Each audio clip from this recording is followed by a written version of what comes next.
Iniciamos mais um vídeo e nesse vídeo vamos estar trazendo aí mais uma experiência de EQM, experiência de quase morte vivida pela Yara. Vamos estar acompanhando esse vídeo, mas antes aquele recadinho especial: se inscreva nesse canal, ative o sininho para receber as nossas notificações. Esse é o seu canal Ricardo Lima TV.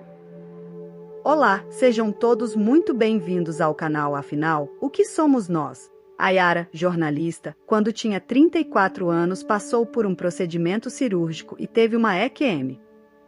Ela se viu num túnel branco, maravilhoso, cheio de pessoas.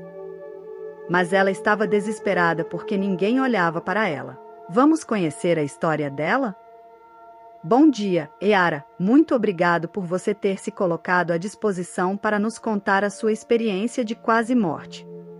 Eu gostaria, por favor, que você se apresentasse e em seguida nos contasse tudo o que você puder.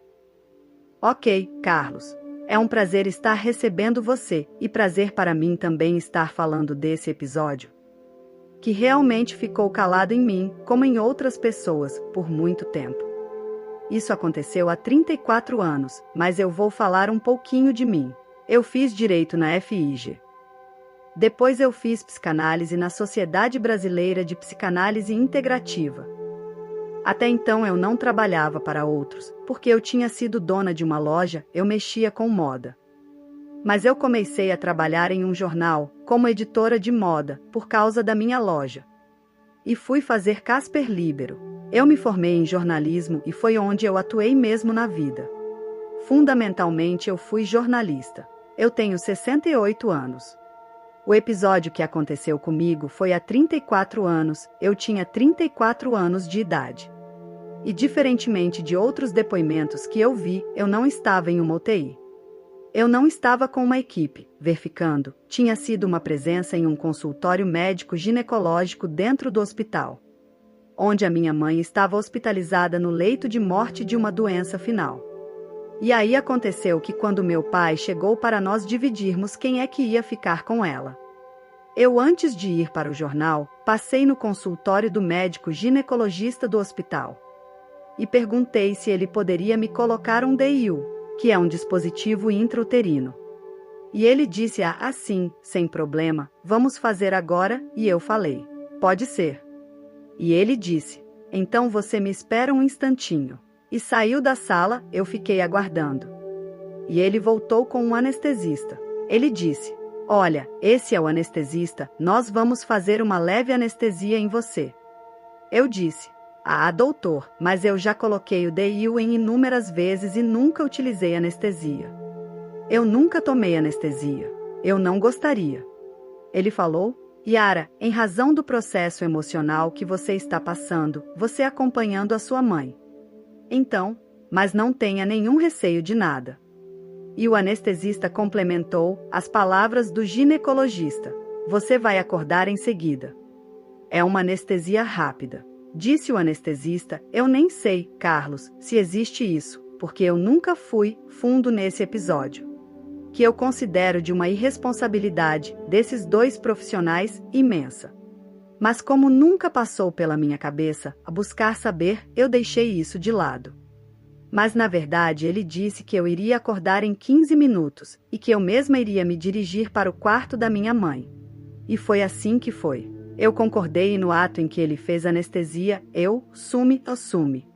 Eu não me lembro de ter sentido nada, eu simplesmente apaguei. E diferentemente de outros depoimentos, eu não me vi em altura nenhuma. Eu apareci dentro de um túnel branco, maravilhoso, harmonioso. Um local agradável, mas nada agradável para mim. Eu estava ali desesperada. Eu estava no caminho do túnel, no meio do túnel, caminhando para cá e para lá pedindo ajuda, tanto na minha direita como na minha esquerda. Existiam maçãs brancas, e no pé de cada maca um enfermeiro, virado para a marca. Ou seja, todas. Havia umas 20 ou 30 maçãs, umas 15 de cada lado. Com todos os enfermeiros de costas para mim. Quer dizer que eu que passava ali por aquele meio. E via essa equipe. Eu considerei aquilo uma enfermaria. Ninguém disse nada para mim, ninguém me viu, mas eu sabia que eu estava morta. recém-chegada, e que aqueles todos estavam mortos também, recém-chegados, e sendo assistidos. Mas eu sabia, embora ninguém tenha dito isso para mim, eu tinha certeza absoluta de que eu não estava assistida por ninguém, eu estava sozinha ali. Porque eu iria voltar. Mas era preciso uma autorização. Eu sentia que a minha decisão, de querer voltar mesmo, era importante. Mas era necessário que houvesse uma autorização. Aquilo que eu via era parte de uma hierarquia muito maior. Onde eu tive até, e isso fica até ruim de eu comentar, porque a equipe médica faz de tudo ali para ressuscitar. Mas eu tive comigo também como se eu tivesse um conhecimento de que, mesmo a volta à vida é decidida lá. Ou seja, quando o médico consegue ressuscitar aqui, é porque ali já autorizou-se esta vinda. Isso é nítido para mim, e faz 34 anos que eu passei por tudo isso, e que tudo que eu tenho a falar ainda, conforme você perguntar. É como se fosse ontem que tivesse acontecido. É vívido. Eu em momento nenhum tive dúvida de que era um sonho. Um sonho é uma coisa muito diferente para mim. Em um sonho eu tenho dificuldades em ver. Mas era branco. Era uma casa? Era o quê? Mas lá é tudo muito claro. É a tua consciência. Você tem plena ciência do que está se passando ali. Como o túnel afunilava, eu tive comigo que se eu fosse até a beira daquele funil do túnel, eu talvez encontrasse um local de saída para mim, porque eu ia sair. E eu fui cansativo para mim, porque eu estava desesperada. Eu dizia, me ajude, por favor, alguém me ajude, eu preciso voltar. Por favor, quem é que eu estou esperando? Alguém resolve o meu caso, por favor. E assim eu cheguei no fim daquele túnel, no funil daquele túnel. Só que abriu-se um novo túnel, nas mesmas condições. Branco igual, um branco cintilante, uma coisa lúcida. Uma coisa maravilhosa. Abriu-se um novo túnel e eu parei. Eu tive a impressão: não, aqui eu não posso entrar. Eu vejo quando vocês perguntam sobre os limites. Ninguém me disse que eu tinha um limite, mas eu sabia. Não, aqui eu não posso entrar, é melhor eu voltar. Deixe eu voltar porque lá tem gente que vai me ver. E eu voltei. Então, Carlos, naquela volta, onde tinha pessoas, eu continuava pedindo: por favor, alguém me ouça. E ninguém me olhava, ninguém me via, ninguém me ouvia, ninguém fazia absolutamente nada. Até que um daqueles enfermeiros e enfermeiras, eu sabia que eram homens e mulheres, um daqueles enfermeiros, e era uma enfermeira, olhou para mim e ergueu a mão, como se estivesse me autorizando. E nesse momento, eu senti o meu corpo entrando dentro do meu corpo. Já no quarto de morte da minha mãe, porque foi quando a enfermeira me levou. E eu tenho como contar para você de que forma me encontraram na sala de observação. Eu estava sem nenhum dos médicos comigo. Então, retomando, eu fui salva naquele momento. Aquela autorização é que permitiu aquela chegada. Então uma enfermeira me levou com uma maca e me colocou dormindo ainda, na cama do acompanhante. Neste momento em que ela saiu, eu senti, pelos meus pés, entrar uma massa pesadíssima, como se tivesse 2 toneladas, entrando e se encaixando no meu corpo. Não doeu nada, não foi sacrifício nenhum. Aquilo só me assustou. Que é isso? O que entrou em mim? Ou seja, o meu corpo. Porque a partir de uns 5 minutos, aquele corpo entrou e eu em 5 minutos, já olhei, já vi meu pai ali. Já desci, meio sonolenta, mas sem dor nenhuma, sem incômodo nenhum. O corpo se encaixou, perfeitamente, e eu vi então o meu pai. Aí eu estava caminhando e ele falou: mas filha, onde que você estava? O que aconteceu? Eu me esqueci de contar, no início, que eu não comentei com ele que eu ia lá no consultório ginecológico. Eu não falei nada, ele ficou no quarto pensando que eu estava no jornal. Mas quando eu ia para a redação, eu voltava por volta de 19 horas. E eram 23 horas e 30 minutos quando essa enfermeira me trouxe para o quarto. Eu tinha saído do quarto onde ficou o meu pai, por volta de 10 horas da manhã. Tanto é que depois do procedimento, tanto o anestesista como o médico saíram do plantão. Isso eu sei porque eu perguntei para o meu pai. Eu disse: pai, aquela enfermeira que me trouxe aqui, disse o que para você? Aí ele falou assim: bom, ela me disse que você estava na sala de observação. Ela não sabe desde que momento. porque a equipe de enfermeiros da manhã, quando os médicos saíram, saiu também. A equipe da tarde chegou e não sabia nada do caso, porque não tinha indicação nenhuma do médico na sala de observação. Ele não fez indicação nenhuma sobre esse caso, acho que porque ele se baseou naquilo que ele disse para mim. Ou seja, que eu ia acordar em 15 minutos. Então, a equipe da tarde viu aquela moça deitada na sala de observação. E elas devem ter falado, mas qual é esse caso aqui? Não sei. Bom, então deixe ela aí. A equipe da noite chegou, viu aquela moça ali, dormindo. E disse, mas, quem é? Que caso é esse aqui? Aí alguém disse, não sabemos, a equipe da manhã não deixou nada escrito. A da tarde também não, nós não sabemos o que é essa moça. Aí um dos enfermeiros da equipe falou assim, mas eu conheço essa moça. Essa moça é filha daquela senhora que está hospitalizada no quarto tal. E me levaram dormindo mesmo. E aí acontece aquela entrada do corpo. E essa é uma coisa também muito interessante, porque se eu fiquei dormindo esse tempo todo nos 3 plantões, como é que eu fui acordar justamente no meu quarto? No quarto para onde me levaram? Foi o tempo dela me colocar na cama, sair do quarto depois de responder ao meu pai o que ele perguntou para ela. Porque ele perguntou para ela, enquanto eu ainda estava dormindo. Mas a minha filha estava onde? Ela falou, olha, o que eu sei dizer para o senhor, é isso que eu acabei de contar. Ou seja, que eu tinha ficado nessa sala de observação provavelmente desde o período da manhã. Que a equipe saiu, todo mundo achou que era um caso sem perigo nenhum. Um caso que nem tinha. Como é que se chama isso? Um prontuário? Um prontuário? Sim, um prontuário. Não existia um prontuário. Isso porque ele me colocou o DIU por gentileza dele, porque, conversando comigo, ele me contou que os meus tios eram clientes dele. No Tucuruvi há muitos anos. Isto que aconteceu comigo, aconteceu em um hospital em Guarulhos. Se for necessário, eu até posso pesquisar porque eu sei as datas. Foi quando a minha mãe morreu. Eu posso levantar tudo isso para documentar. É que fazer isso nunca me interessou porque eu sei que eu vou complicar esses profissionais. Porque de uma certa forma eu podia ter morrido. Eu morri, para mim, eu morri. E se eu morresse mesmo, o que ele ia explicar para o hospital não sabia que ele particularmente fez isso. Você pode ter tido uma reação anestésica, eu devo ter tido uma reação anestésica. Tanto é que depois, há pouco tempo, de 10 anos para cá, eu já me submeti a 3 cirurgias. E eu sempre falo isso para o anestesista. Por favor, doutor, eu já tive uma EQM em uma anestesia, então o senhor tome cuidado. E os anestesistas dizem para mim, não se preocupe, Odeyara, a senhora está aqui em um hospital que tem todos os recursos para trazê-la de volta. Só que mal eles sabem, Carlos, que o recurso. Não posso garantir, mas eu acho que o recurso não está aqui no hospital. Está lá, na hora em que, de acordo com o livre-arbítrio, a pessoa que está vivenciando a experiência quer voltar ou aceita voltar. E depois ela acorda aqui, baseada na ressuscitação. Só tem mais um detalhe que esqueci de te contar. Eu estava, quando cheguei no quarto da minha mãe, com um avental ginecológico.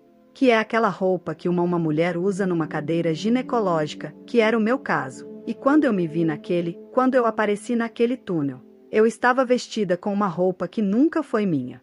Eu nunca tive aquela roupa. Era uma saia plissada que estava até grande em mim. Ela foi virada na cintura porque ela era grande em mim, e uma camisa que eu nunca tive. Isso quer dizer que você se olhava, eu me via. Você parecia normal. Eu me via normal, eu me via mas. Não era como se eu estivesse em frente a um espelho, mas eu sabia como estava vestida, eu sabia. Você sentia leveza? Eu não senti peso nenhum, mas eu me sentia normal, caminhando normal. Eu estava a caminho. A sua vista parecia normal? Minha vista. A forma de enxergar as coisas, sim, eu via tudo normal. Uma coisa que você comentou comigo quando nós conversamos por telefone. Foi uma mudança que você teve em um hábito comportamental. Você gostaria de falar sobre isso? Eu posso falar. Era assim. Eu fui noiva, com casamento marcado, eu tive uma vida bem tradicional. Eu estudei em colégio de freiras, eu era uma moça, e conheci um rapaz que foi meu noivo. E nós pensávamos da mesma forma, nós respeitávamos sim, um casamento. Então eu fui noiva durante 4 anos, e por algum motivo isto não deu em casamento, não deu em nada. A partir daí eu comecei uma vida nova. Eu contestei essa minha forma tão disciplinada, tão cheia de propósitos, e pensei, não, isso não deve ser assim. Depois, quando eu comecei a pensar quem eu sou, o que eu vou fazer da minha vida? Não vou mais casar com esse homem, eu vou ser solteira, o que eu vou ser? Eu tive uma tendência muito grande a querer ser solteira, de não querer ter compromisso nenhum com ninguém. Para viver a vida, eu era assim. Após a EQM, eu fiquei uma pessoa que nem eu mesma me conhecia. Mas eu não associei nada a EQM. Estou associando agora. Porque com o mexer nisso tudo, ao ouvir os depoimentos eu pensei, será que eu mudei? E aí caiu a ficha. Realmente eu mudei. Porque, passado esse episódio do noivado, que não deu certo, eu vivi uma vida como todas as meninas da minha idade livres de pensamento. Eu era um ser livre. Livre.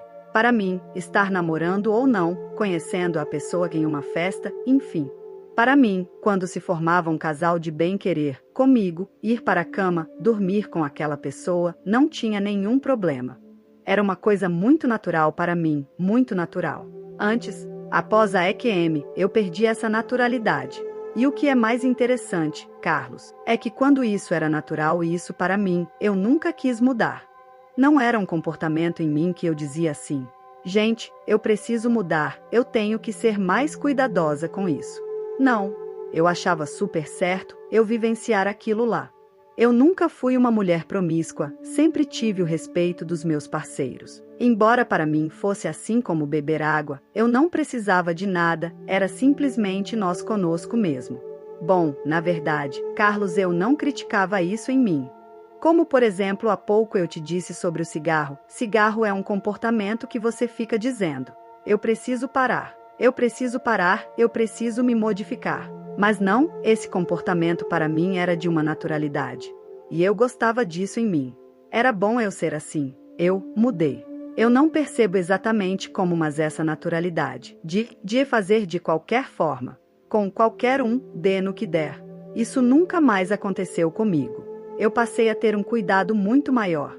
Eu achava até esquisito porque tinha vezes que eu pensava, mas por que eu perdi essa naturalidade? Eu queria retomar essa naturalidade. Nunca mais consegui. Foram 34 anos em que eu vivi essa vivência assim, tendo perdido a minha naturalidade. Não que eu tenha sido uma moça, que não fiz mais nada, não. Eu buscava um casamento, filhos, uma coisa que nunca tinha passado pela minha cabeça. Porque eu queria mesmo ser solteira, ser livre, eu tinha sido noiva durante 4 anos. Eu achava muito pesado tudo aquilo que eu vivi, e não deu certo. Eu não queria mais um casamento. Mas a partir dessa mudança de comportamento, eu percebia que eu queria um par constante. Eu queria ter filhos, e eu não queria mais ir em festas. Porque, como eu já te disse, eu era colunista social num dos jornais em que eu trabalhei. Eu queria ler, eu queria ficar quieta, como eu sou hoje. Eu sou felicíssima, eu troco qualquer convite que eu receba por um bom livro que eu tenha comprado, que tenha me chegado às mãos, então, eu sou felicíssima assim. É uma escolha minha agora, mas agora eu tenho 68 anos, na época eu tinha 30 anos. 34 anos. Você disse que ia nos contar sobre aquela enfermeira. Ah, sim. Quando eu estava lá, eu tive a oportunidade de ver essa mão que se ergueu. Eu vi o rosto dela. No meu depoimento nada é nebuloso. Tudo é correto. Eu me via como eu sou agora, e eu vi essa mulher, porque os outros estavam de costas para mim. Mas esta mulher, quando se virou para mim, eu a vi como se fosse você. Como eu estou vendo você, é nítida. E quando eu vi essa mulher erguendo essa mão, me ajudando, eu pensei comigo, eu conheço essa mulher, mas quem é? Não veio, ou na minha cabeça, na hora, nada. Nem, nesse tempo todo, nunca veio na minha cabeça quem é essa mulher.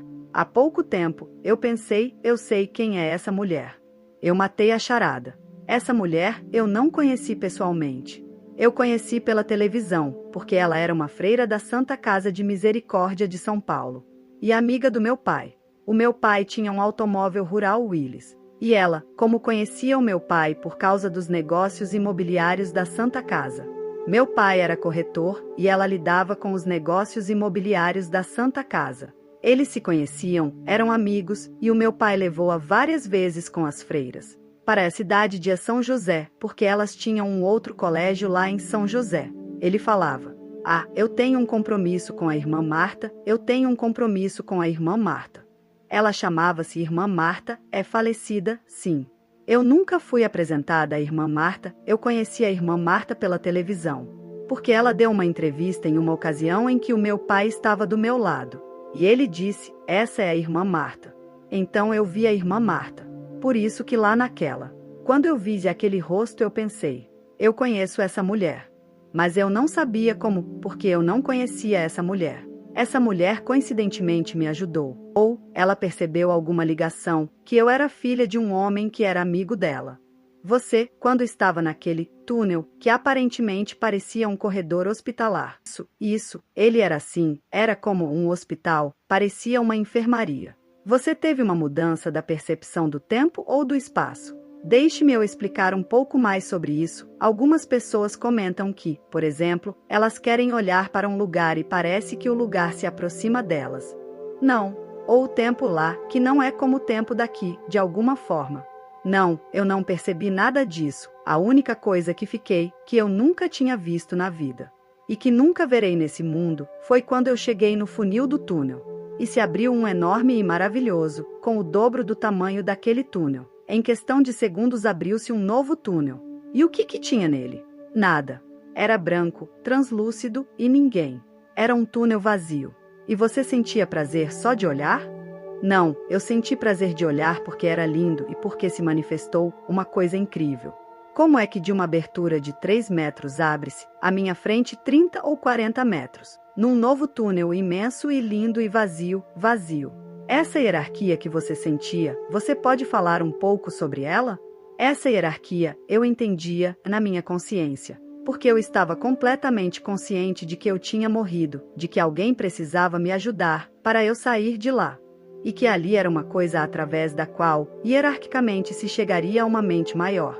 E eu estava próximo aos subalternos, aqueles que fazem parte da hierarquia, que são a base da pirâmide. Eu cheguei na base da pirâmide, então quem atendia, quem eu vi, quem estava ao meu redor, era a base da pirâmide. Aquela pirâmide, hierarquicamente, é feita de mentes, que estão muito mais além do que nós, do que os maiores sábios e maiores cientistas, daqui, do nosso plano. Talvez eles não cheguem no meio da pirâmide. Tem gente hierarquicamente em outras posições, posições imensas que um dia nós vamos conhecer. Para mim isso é claro. Eu estive na base da pirâmide, a hierarquia é o topo da pirâmide. Talvez seja Deus, mas Deus e nós somos uma coisa só. Deus e nós somos a pirâmide. Você diria que você estava numa outra dimensão? Com certeza. Com certeza, eu jamais vi na vida ou em viagens ou em filmes algum túnel como aquele. Aquilo é inacreditavelmente de outra dimensão. E quando ele se abriu então na minha frente, aquele foi o momento mais chocante que eu tive. Ver aquele túnel que eu esperava ter chegado ao fim dele se abrir num novo e imenso túnel, ou seja, lá eu vi coisas inacreditáveis de poder acontecer. Yara, você comentou que ninguém falou com você, você não ouviu nada, mas de alguma forma você se sentiu impelida a contar essa história? Sim, porque eu me senti o tempo todo informada. Não falavam comigo, mas eu era informada, eu sabia que eram pessoas mortas recém-chegadas que estavam nas maçãs. Ninguém me disse, mas eu tinha certeza, eu sabia que eu tinha morrido, mas que eu ia voltar. Eu sabia, eu só estava esperando uma autorização, enfim, eu era informada, e nessas informações que eu recebia, eu tive. Como é que eu falo, a impressão de que esta mulher teria dito assim. Yara, ela falou como que dizendo, não era para você estar aqui. Yara, quando você estiver por lá e tiver a oportunidade, divulgue, fale daqui, entendeu? Mas eu nunca falei, eu falei muito pouco desse túnel aqui, porque eu não entendi que era para falar assim que eu chegasse. Agora que estou remexendo com tudo isso, vejo que talvez fosse para eu ter falado bem antes disso. Mas tudo bem, sempre há tempo para isso. Porque eu não entendi. Eu achei que quando alguém me perguntasse sobre isso eu falaria. E alguém perguntou? Nunca ninguém me perguntou isso porque eu nunca disse que tive uma EQM. A não ser quando estou hospitalizada, que eu falo com o anestesista. Por favor, doutor, eu tive uma EQM. Eu tive uma quase morte, e sabe o que eles me falam? A senhora pode ficar tranquila porque eu tenho todos os recursos para trazer a senhora de volta. E depois, isso não é morte. A senhora sabe que é produto dos remédios que a senhora tomou na anestesia. E aí, Carlos, eu me calo, porque se eu for contar para ele o que eu passei, e a certeza absoluta que eu tenho disso, ele vai dar risada, porque ele crê que é um efeito da anestesia. Se você fosse dar um recado para as pessoas que vão assistir o seu relato, qual seria ele? Eu diria assim, praticamente eu conheci a morte, e a morte, pessoal, não existe. Eu estava ali com o meu corpo, eu era a Yara que eu sempre fui. Eu fui ajudada de formas como já fui ajudada na Terra também. Mas de uma forma muito diferente, porque aquela ajuda que eu obtive ali dentro, daquele túnel, foi fundamental para a minha volta. Então eu quero que vocês saibam que eu não tenho medo nenhum da morte. Antes eu tinha, sim, eu achava que eu não queria morrer de jeito nenhum porque era muito esquisito para mim. Eu não conseguia entender o que era a morte. Hoje eu entendo perfeitamente e é isso que eu falo para vocês. A morte é a coisa mais linda, e nos relatos de quem esteve em outras dependências daquele local onde eu estive. Aquele local onde eu estive é cercado de outras dependências que eu não tive oportunidade de ver. Mas que devem existir sim, eu acredito, nos jardins, nas flores, nas comunidades que foram vistas ali, nos grupos de pessoas. Eu acredito em tudo que eu já ouvi nesses depoimentos, e percebo que essas pessoas não contam um sonho que tiveram. Elas contam o que eu estou contando para você. Isso é o que eu vivi. Eu vivi e não me esqueci de um detalhe sequer. É completamente claro para mim. E a morte não existe. Se você gostou, por favor se inscreva no nosso canal, faça comentários, dê muitos likes, toque o sininho que você sempre fica sabendo quando chega vídeo novo. E se você tem alguma dúvida ou passou por uma EQM e gostaria de compartilhar a sua história com o mundo, por favor nos escreva. E você, qual é a sua opinião? Deixe logo abaixo aí nos comentários. Nos conte qual é o seu parecer sobre esse vídeo que nós acabamos de assistir. Até o próximo vídeo, até a próxima conexão.